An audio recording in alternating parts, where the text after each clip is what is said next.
these are some of the names that we have heard the Cavs have either interviewed or requested permission to interview. Terry Stotts, former NFL or NBA head coach, long shot for this one. David Adelman, Kenny Atkinson, who has some head coaching experience, Chris Quinn, James Borrego, some head coaching experience. Then there's Johnny Bryant, Mike Honore, Dave Jorger, Alex Jensen, Steve Hetzel. They will not interview Frank Vogel, who was just fired as the coach of the Suns. Before that, he was Lakers head coach. Sam, when you look at that list, not a lot of guys jump out. Why do you think the Cavs are casting such a wide net in their coaching search?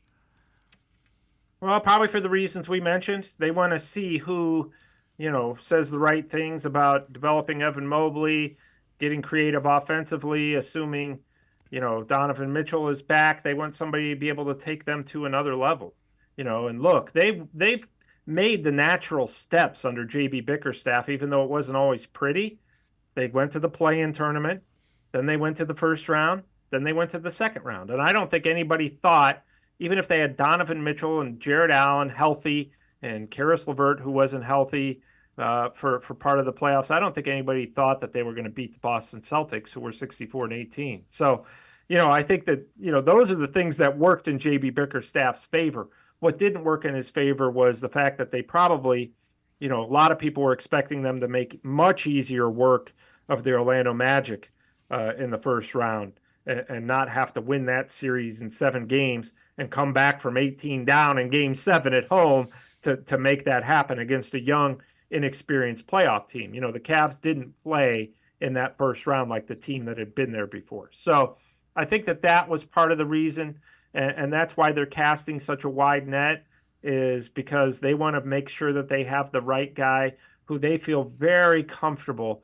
When you make that hire, you want to be able to say, yep, this is our guy. You don't want to be able to say, well, I sure wish we would have interviewed 3 or 4 more. This is the off season. You have the time to do that. This is your entire off season, other than, you've got your scouting department handling the draft and reporting to Kobe Altman on that. But and the Donovan Mitchell thing's going to be up to Donovan Mitchell.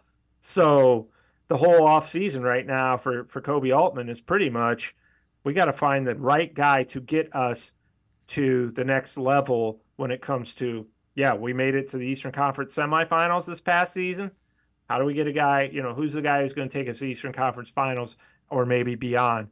And that's why, you're conducting such an exhaustive search, just because, if you're Kobe Altman, this is probably your most important hire.